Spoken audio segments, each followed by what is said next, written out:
সেবাসঙ্গন সর্বলীলার চূড়ামণি সর্বলীলার মুকুটমণি শ্রী শ্রী রাসলীলা।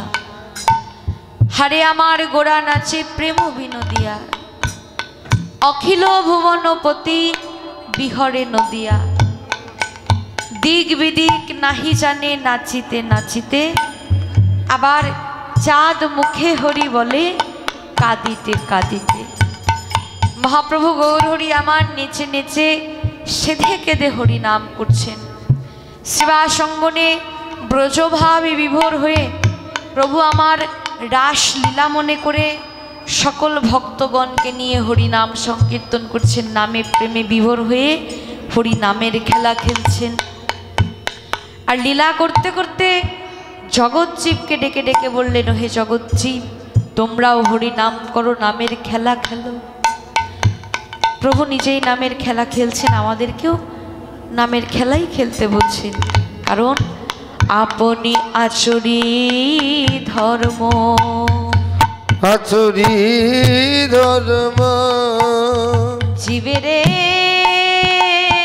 শেখায়, জীবেরে শেখায়। আপনি না করিলে কভু, না করিলে কভু শেখানো না যায়, শেখানো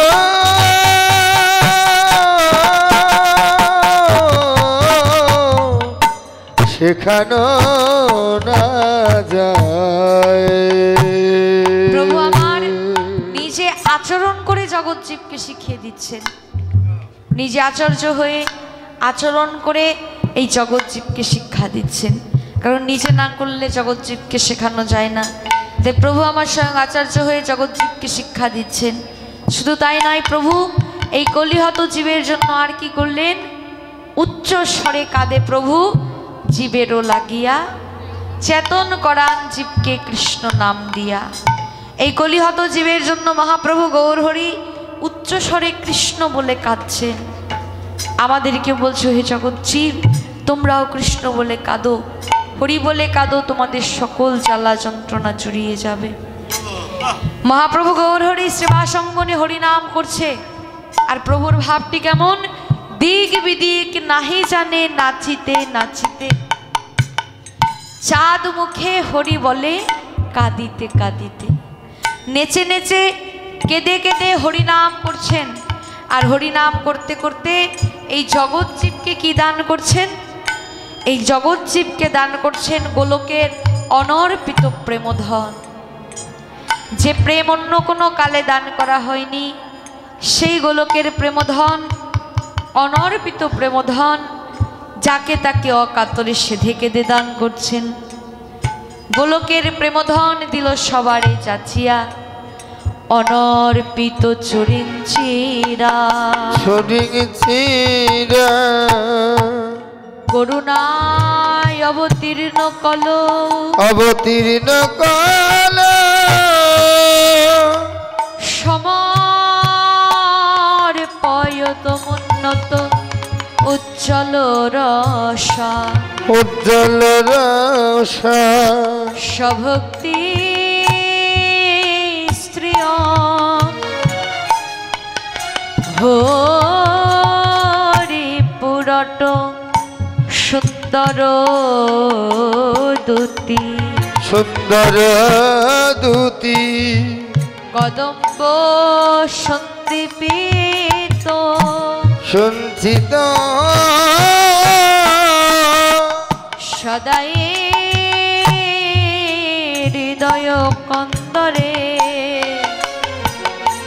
ফুরটব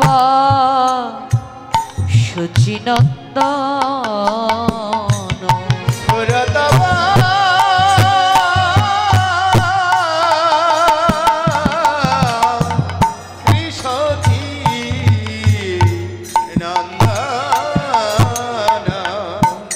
অনর্পিত প্রেমধন, গোলকের প্রেমধন, যাকে তাকে অকাতরে দান করেছে সেধে কেঁদে হাতে ধরে পায়ে পড়ে।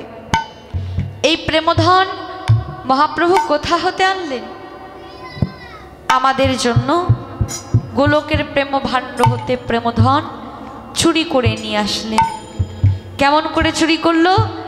বৃন্দাবনে একদিন উৎসব হয়েছে, সর্বলীলার চূড়ামণি, সর্বলীলার মুকুটমণি শ্রী শ্রী রাসলীলা। রাস রজনীতে রাধারানী যখন সখীগণকে নিয়ে ব্যস্ত, সুযোগ বুঝে চুপি চুপি ঢুকে পড়লেন মহাপ্রভু রাধারানীর ঘরে। রাধারানীর ঘরে ঢুকে রাধারানীর প্রেমভাণ্ড হতে চুরি করলেন অনর্পিত প্রেমধন।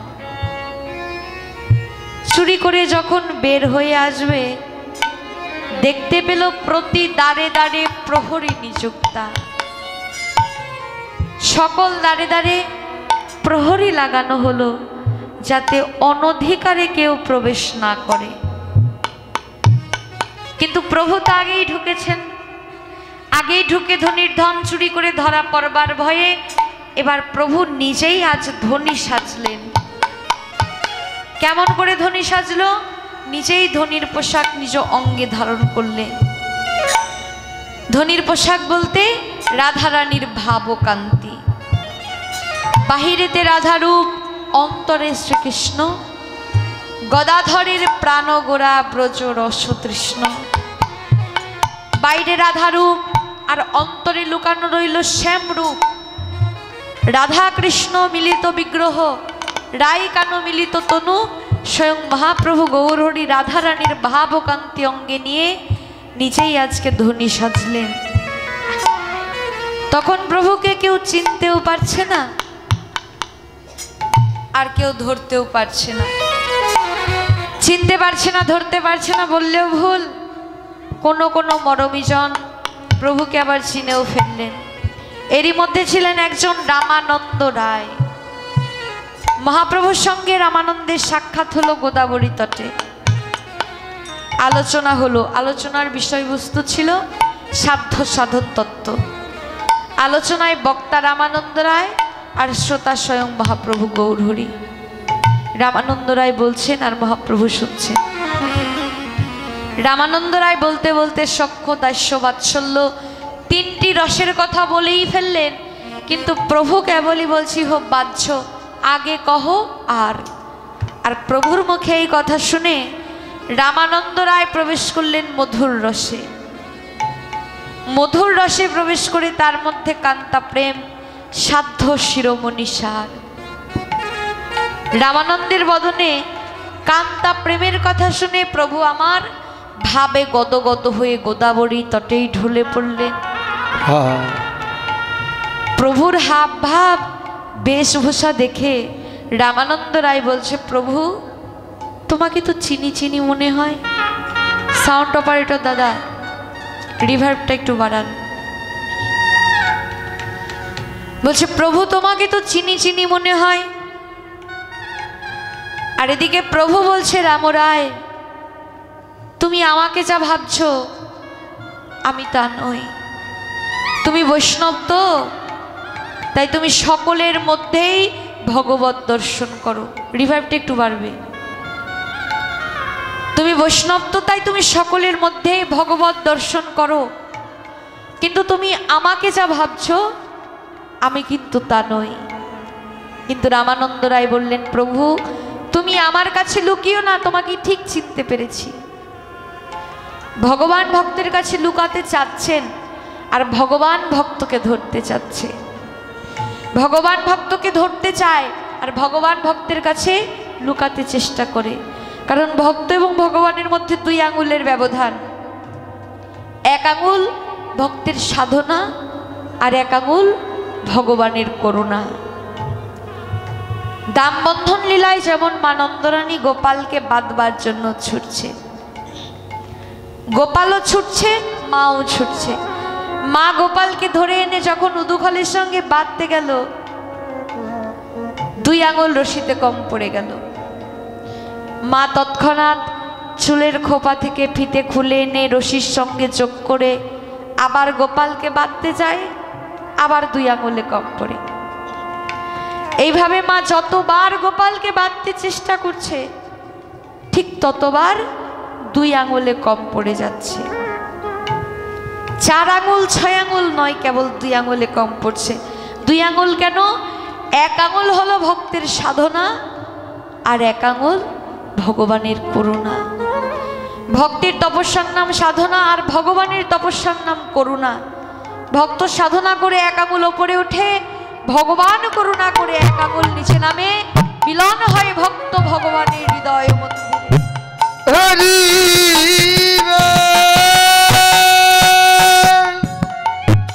হরি হরি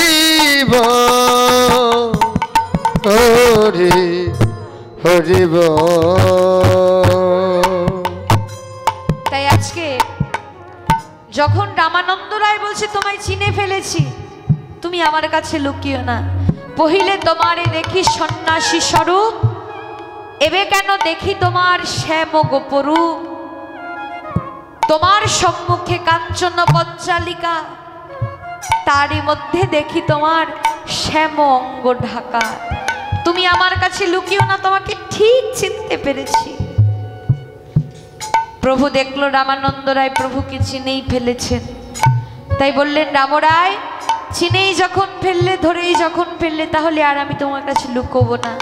চিনেই যখন ফেললে, তাহলে তুমি নয়ন ভরে দেখো। এবে হাসি প্রভু তারে দেখাইল স্বরূপ, রসরাজ মহাভাব 2 এক রূপ। রামানন্দ রায় মহাপ্রভুর স্বরূপ দর্শন করলেন। মহাপ্রভু বললেন রামরায়, আমি যে তোমায় স্বরূপ দেখালাম এ কথা তুমি অন্য কাউকে বলো না। কিন্তু রামানন্দ রায় শুনলেন না প্রভুর কথা, বললেন প্রভু, আমি আজ আর তোমার কথা শুনবো না, আমি আজ নদিয়া নগরীতে ঢেরা পিটিয়ে জানিয়ে দেব। ওহে নদেবাসী, তোমরাও এসে দেখে যাও, ওই গোলক বিহারী হরি প্রেমের ডালি মাথায় করে এবার এসেছে নদিয়ায়। গোলকের প্রেম ভাণ্ড হতে প্রেমধন চুরি করে এনে যাকে তাকে অকাতরে সেধে কেঁদে দান করেছে প্রেমধন, আবার গচ্ছিতও রেখে গেছে প্রেমধন। পদ্মার কাছে গচ্ছিত রেখে গেছিলেন মহাপ্রভু নিজের প্রেম সম্পদ। মহাপ্রভু যখন সকল ভক্তগণকে নিয়ে বৃন্দাবনের উদ্দেশ্যে রওনা হলেন, বৃন্দাবনে যাবার পূর্বে মহাপ্রভু এসেছিলেন এই রাজশাহীর পদ্মায় অবগাহন করবার জন্য। পদ্মায় নেমে নাভি জলে দাঁড়িয়ে মহাপ্রভু নরু নরু বলে ডাকতে লাগলেন। যখনই নরু নরু বলে ডাকছে, মহাপ্রভু সহচর তারা বলতে লাগলেন, প্রভু, আমরা এখানে যারা আছি তাদের মধ্যে কারো নাম তো নরু নেই, তাহলে তুমি কাকে নরু বলে ডাকছো? প্রভু বললেন, আমি যাকে ডাকছি তার এখনো জন্ম হয়নি, তার জন্ম হবে এই রাজশাহীর রাজ পরিবারে, আর তার নাম হবে নরোত্তম। আর আমি তার জন্য আমার এই প্রেমধন পদ্মার কাছে গচ্ছিত রেখে যাব। এই বলে মহাপ্রভু গৌরহরি পদ্মার কাছে সেই প্রেমধন গচ্ছিত রাখলেন।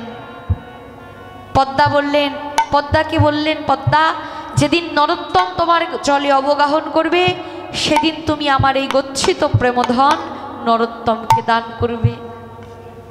পদ্মা বলছে, প্রভু, প্রতিদিন কত মানুষ আমার জলে স্নান করতে আসে, তাহলে আমি বুঝবো কেমন করে কে নরোত্তম?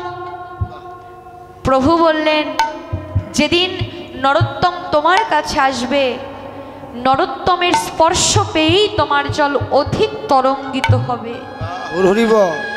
যার পরশে তোমার জল অধিক তরঙ্গিত হবে, বুঝবে সেই নরোত্তম। এই বলে মহাপ্রভু তার প্রেমধন পদ্মার কাছে গচ্ছিত রাখলেন। এরপর রাজশাহীর রাজ পরিবারে নরোত্তম ঠাকুর মহাশয়ের জন্ম হলো, রাজপুত্রের জন্ম হলো। রাজপুত্রের গায়ের বর্ণ হলো শ্যাম বর্ণ, কিন্তু রাজার পুত্র হয়েছে। রাজধানীতে আনন্দের আর সীমা নেই, কত আনন্দ উল্লাস রাজধানীতে। দেখতে দেখতে নরোত্তম একটু একটু করে বড় হয়ে উঠল, যখন বেশ বড় হয়ে উঠল, এবার রাজা চিন্তা করলেন আমি আমার পুত্রকে সুশিক্ষায় মানুষ করব। তাই তখনকার দিনের রাজশাহীর সব থেকে বড় পণ্ডিত যিনি, তার কাছে গেলেন, গিয়ে বললেন পণ্ডিত মহাশয়, আপনি কৃপা করে আমার পুত্রকে যদি একটু শিক্ষা দেন। অমনি পণ্ডিত মহাশয় বললেন, আমি আপনার পুত্রকে শিক্ষা দান করতে পারি, কিন্তু একটা শর্ত, অন্যান্য সবাই আমার কাছে এসে যেভাবে শিক্ষা ব্যবস্থা গ্রহণ করে, নরোত্তম যদি ঠিক তেমনি করে আমার কাছে এসে পাঠদান নিতে পারে, তাহলে আমি তাকে শিক্ষা দেব। রাজার পুত্র বলে অধিক কোনো সুযোগ সুবিধা আমি তাকে দিতে পারবো না। যদি এই শর্তে রাজি হতে পারেন তাহলে আমি নরোত্তমকে শিক্ষা দেব। রাজা বললেন বেশ তাই হবে। এমনি করে রাজার কাছে নিয়ে গেলেন নরোত্তমকে। রাজা নরোত্তমকে নিয়ে গেলেন পণ্ডিত মহাশয়ের কাছে। পণ্ডিত মহাশয় বললেন, নরোত্তম, তোমাকে আমি পাঠ দান করব, কিন্তু তার আগে তোমার মেধাটা একটু বিচার করে নেই।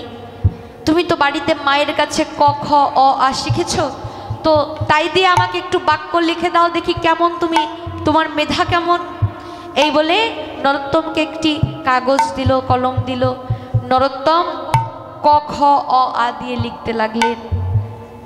সেই ছোট্ট ছেলে নরোত্তম ক খ দিয়ে যে বর্ণগুলো লিখলেন, বাক্যগুলো লিখলেন, সেটা হচ্ছে নরোত্তমের সংকীর্তন নামে পরিচিত। কি কি লিখলেন? ক দিয়ে লিখলেন, কলিযুগে শ্রীকৃষ্ণ চৈতন্যই অবতার।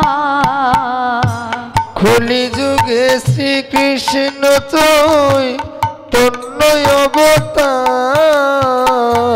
কলিযুগে শ্রীকৃষ্ণ চৈতন্যই অবতার। খেলিবার প্রবন্ধে কইল খোল করতাল। প্রবন্ধে কইল হরিবল হরিবল। এইবার প্রবন্ধে কইল খোল করতাল। গড়াগড়ি জান প্রভু নিজ সংকীর্তনে। গড়াগড়ি যায় প্রভু নিজ সংকীর্তনে। গড়াগড়ি জানে প্রভু নিজ সংকীর্তনে। ঘরে ঘরে কৃষ্ণ নাম দেন সর্বজনে। ভয়ে ভয়ে কৃষ্ণ নাম দেই সর্বজনে। ঘরে ঘরে কৃষ্ণ নাম দেন সর্বজনে। উচ্চ স্বরে কাঁদে প্রভু জীবের লাগিয়া। উচ্চ স্বরে কাঁদে প্রভু জীবের লাগিয়া। চেতন করান জীবকে কৃষ্ণ নাম দিয়া। চেতন করান জীবকে কৃষ্ণ নাম দিয়া। ছল ছল করে আখি নেত্র জল ঝরে। ছল ছল করে আখি নেত্র জলে জলে। জগত উদ্ধার কইল গৌর কলেবরে। জগত উদ্ধার কইল গৌর কলেবরে। ঝলমল করে আখি পূর্ণ শশধর। ঝলমল করে আখি পূর্ণ শশধর। ইয়ো এমত না দেখিয়া দয়ার সাগর। এমন দেখিয়া দয়াল সবার। আরে নাই আরে আরে নাই আরে নাই আরে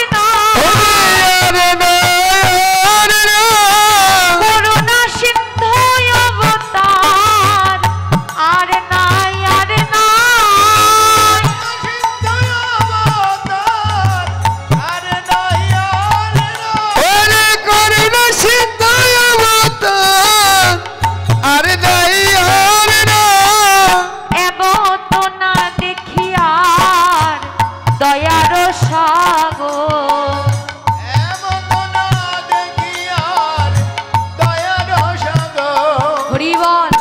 এমনি করে যখন নরোত্তম লিখে দিলেন বাক্যগুলো, পণ্ডিত মশাই দেখেই এবার নরোত্তমকে বলতে লাগলেন, নরোত্তম তুমি তো নিজেই শিক্ষা নিয়ে এসেইছো, আমি আর তোমাকে কি শিক্ষা দেব, তাও আমি তোমাকে বাহ্যিক শিক্ষা দেওয়ার চেষ্টা করব।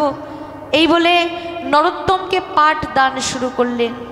দেখতে দেখতে নরোত্তমের শিক্ষা শেষ হলো, নরোত্তম গৃহে ফিরে এলেন। এবার যখনই নরোত্তম বাড়িতে ফিরে এসেছে, রাজপরিবারে ফিরে এসেছে, রাজধানীতে আনন্দের রোল পড়ে গেল, মহোৎসব শুরু হয়ে গেল। রাজা বলতে লাগলেন, নরোত্তম তুমি সুশিক্ষায় শিক্ষিত হয়ে ঘরে ফিরে এসেছো, আজকে তুমি আমার কাছে যা চাইবে আমি তোমাকে তাই দেব। নরোত্তম বললেন, পিতা আমি তোমার কাছে আর কিছু চাই না, আমি চাই আজকে আমি পদ্মা নদীতে স্নান করতে যাব। এই কথা শুনে রাজা বলছেন, বেশ যাবে যখন তাহলে আমি পালকি ডেকে দেই। নরোত্তম বলছেন, না পিতা আমি পালকিতে যাব না, তাহলে ঘোড়া ডেকে দেই, হাতি ডেকে দেই। নরোত্তম বলছেন, না পিতা আমি হাতি ঘোড়ার পিঠে চেপে আমি পদ্মা নদীতে স্নান করতে যাব না, আমি মহাপ্রভুর প্রেমধন আনবার জন্য, মহাপ্রভুর প্রেমধন পাবার জন্য আমি পদ্মার কাছে যাব, হাতি ঘোড়ার পিঠে চেপে নয়। তাহলে কেমন করে যাবে নরোত্তম? নরোত্তম বলছে, পিতা আমি কেমন করে যাব জানো? ধুলাই গড়াগড়ি দিয়ে যাব, ধুলা গড়াগড়ি আমি দিয়ে যাব, ধুলায় গড়াগড়ি দিয়ে যাব, ভক্তের চরণ ধুলি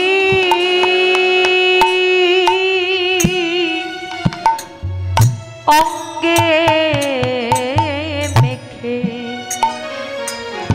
গড়াগড়ি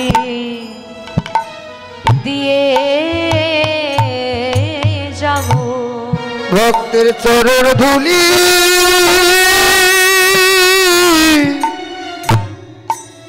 অঙ্গে মেখে ধুলায় গড়া গড়ি দিয়ে যাব, ভক্তের চরণ ধুলি আমার অঙ্গে মেখে ধুলায় গড়াগড়ি দিয়ে যাব, ভক্তের চরণ ধুলি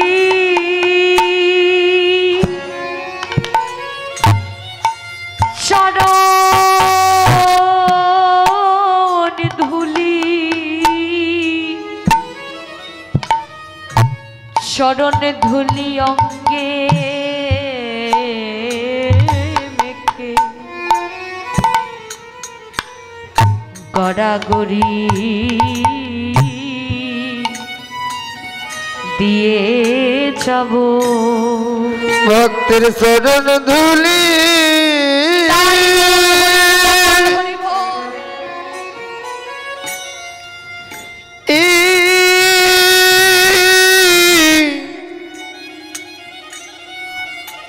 অঙ্গে মেখে ধুলায় গড়া গড়াগড়ি দিয়ে যাব, ভক্তের চরণ ধুলি অঙ্গে মেখে মুখে বল হরি বল হরি বলে, চরণের ধুলি অঙ্গে মেখে হরি বল হরি বলে, চরণের ধুলি অঙ্গে মেখে হরি বল হরি বল, চরণের ধুলি অঙ্গে মেখে চরণের ধুলি অঙ্গে মেখে ধুলাই গড়া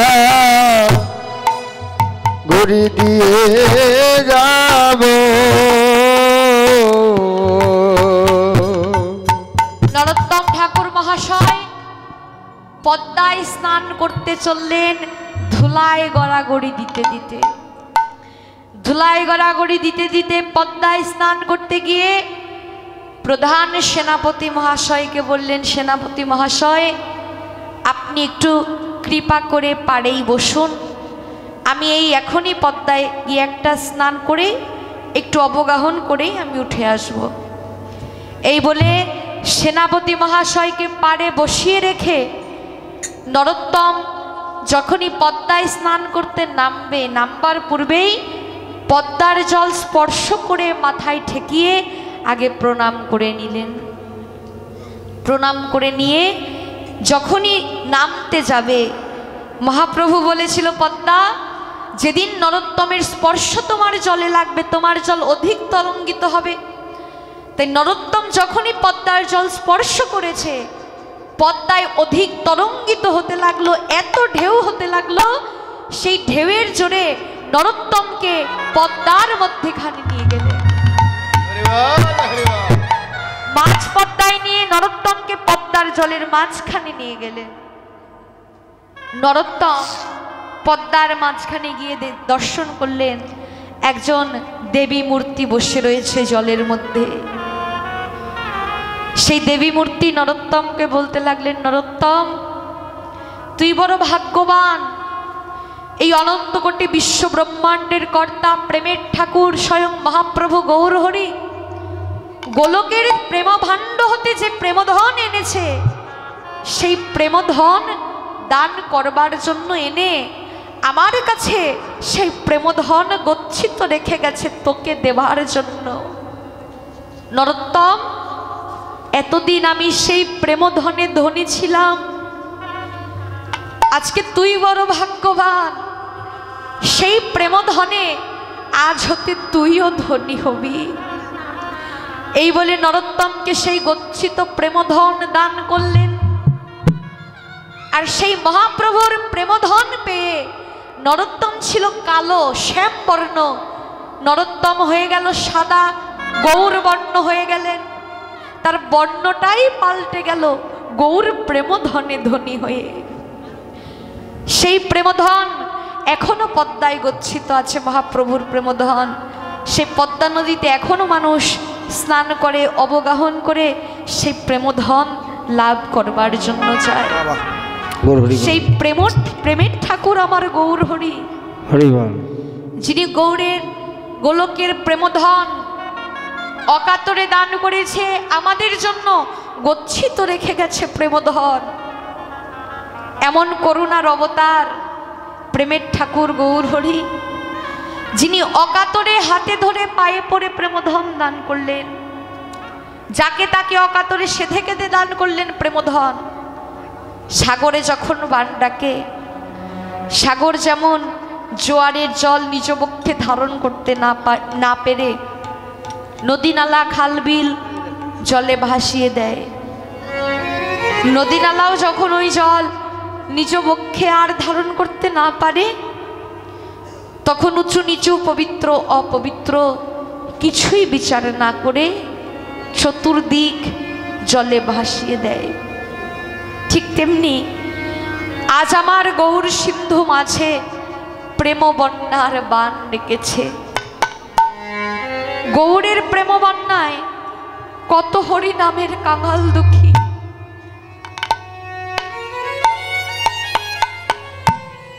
কত পবিত্র অপবিত্র, কত পাপী তাপী, কত পতিত, কত পাষণ্ড, জগাই মাধাই চাপাল গোপাল, আরো কত পতিত, কত পাষণ্ড গৌরের প্রেম বন্যায় ভেসে গেল।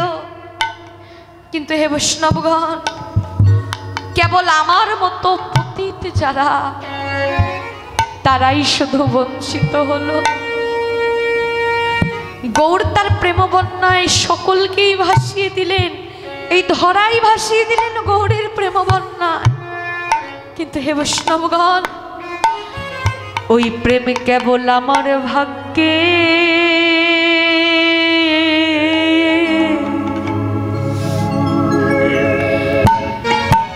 আমার ভাগ্যে হলো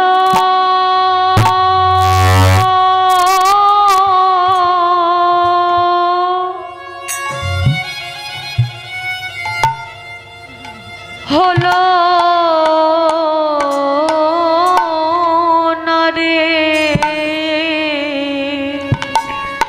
ওই প্রেম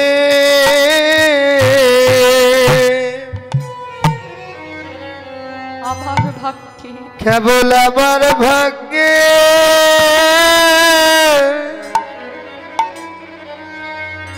হলো হলো না রে ওই প্রেম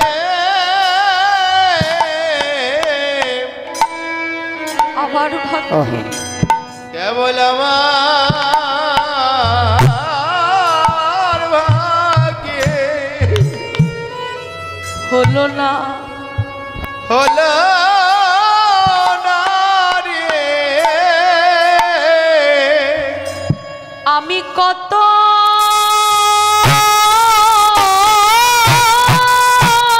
জন্মে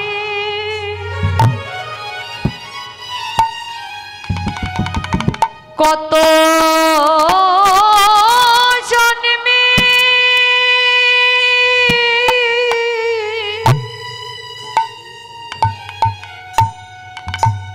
কত জন্মের ওই সিটিএস এর